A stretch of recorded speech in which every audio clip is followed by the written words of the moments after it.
दुनिया की ऐसी रहस्यमयी घटनाएं जिन्हें वैज्ञानिक आज तक नहीं समझ पाए। Number 7, monarch butterfly migration. अब जरा इस नजारे को देखिए। हजारों लाखों तितलियों को एक साथ देखकर आपको भी हैरत हो रही होगी। दरअसल हर साल 2000 माइल्स का रास्ता तय करने के बाद यह तितलियां यहाँ पर माइग्रेशन के लिए आती हैं। लाखों की संख्या में यह तितलियां यहाँ आती हैं, जो देखने में वाकई बहुत ही शानदार नजारा होता है। Number 6, snowfall in Saudi. वैसे तो सऊदी अरब एक गर्म जगह है जहाँ पर बारिश भी बहुत मुश्किल से ही होती है, लेकिन क्या हो अगर ऐसी जगह पर अचानक से बर्फबारी होने लगे। सुनने में यह इम्पॉसिबल लगता है, लेकिन ऐसा ही हुआ था। कुछ सालों पहले जब यहाँ पर भयंकर बर्फबारी शुरू हो गई, यह देखकर लोग हैरान थे। दरअसल यह एक नेचुरल फिनोमिनॉन थी जो सच में बहुत ज्यादा रहस्यमयी थी। हालांकि इसके पीछे की वजह तो नहीं पता, लेकिन उस समय इस घटना ने वैज्ञानिकों के भी होश उड़ा दिए थे। Number 5, Christmas island crabs. अक्सर समुद्र के किनारे एक दो केकड़े देखने को मिलते हैं, लेकिन ऑस्ट्रेलिया के क्रिसमस आइलैंड पर हर साल एक निर्धारित समय पर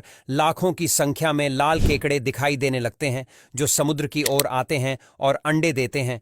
अंडे देने के बाद यह समुद्र में चले जाते हैं। पर सबसे रहस्यमयी बात यह है कि यह घटना क्यों होती है और यह केकड़े कहां से आते हैं। इन केकड़ों की वजह से यहां रहने वाले लोगों को भी दिक्कत होती है, क्योंकि लाखों की संख्या में यह केकड़े हर जगह पर नजर आते हैं। Number 4, fish rain. पानी की बारिश के बारे में आपने कई बार सुना होगा, लेकिन क्या आपको पता है कि इस दुनिया में मछलियों की भी बारिश होती है, यानी कि आसमान से मछलियां बरसती हैं। ये नेचुरल घटना बहुत ही ज्यादा दुर्लभ है, लेकिन प्रकृति की इस घटना ने वैज्ञानिकों को भी सोचने पर मजबूर कर दिया था। पर बाद में वैज्ञानिकों ने इसके पीछे का कारण पता लगाया। असल में फिश रेन होने का सबसे अहम कारण टॉर्नेडो होते हैं। समुद्र में जब बड़े बड़े टॉर्नेडो आते हैं तो वह समुद्र की मछलियों को भी अपने साथ आसमान में ले जाते हैं। फिर बाद में जब यही बदल कहीं पर जाकर बरसते हैं तो साथ में ये मछलियां वहां पर बरसती हैं, और इस तरह से फिश रेन होती है। Number 3, waterfall tree Montenegro. यह वीडियो देखिए, जिसे देखकर आप भी सोचने पर मजबूर हो गए होंगे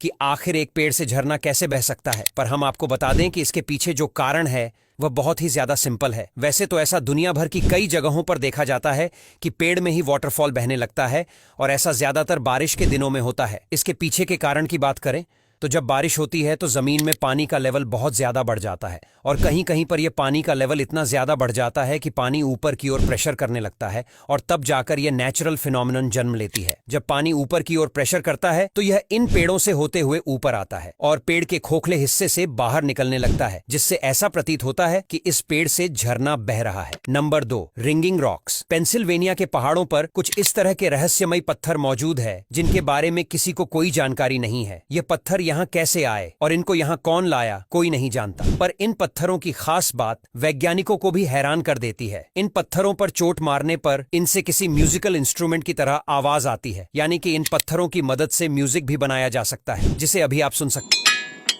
यहाँ के हर एक पत्थर से अलग अलग आवाज आती है, जो म्यूजिकल इंस्ट्रूमेंट्स की तरह होती है। आपको बता दें कि इस तरह के पत्थर हमारे भारत में भी पाए जाते हैं, पर इन पत्थरों का रहस्य क्या है वह किसी को नहीं पता। नंबर 1, सी फॉर्म। समुद्री झाग के बनने के कई कारण होते हैं, जैसे कि समुद्र में ज्यादा जानवरों के मरने या फिर समुद्र में बहुत ज्यादा केमिकल की मात्रा होने पर भी समुद्री झाग उठाती है। इसके अलावा समुद्र में नमकीन पानी में हलचल होने पर भी समुद्री झाग उठती है, और कई जगहों पर यह झाग बहुत ज्यादा हो जाती है, जो समुद्र के किनारे पर ऐसी दिखाई देती है और तूफान की वजह से कभी कभी रिहायशी इलाकों में भी पहुंच जाती है, जहां पर यह सब कुछ ढक लेती है, जिसकी वजह से वहां का नजारा बहुत अजीब दिखाई देता है, जिसे आप स्क्रीन पर भी देख सकते हो। कभी कभी तो ऐसा लगता है कि जैसे कई सारे बादल जमीन पर उतर आए हो। पर हम आपको बता दें कि यह झाग कभी कभी बहुत जहरीले भी होती है, क्योंकि इसमें कई तरह के केमिकल भी होते हैं। अब यहां तक वीडियो देख ली है तो फिर वीडियो को लाइक और शेयर करना बिल्कुल भी मत भूलना। धन्यवाद।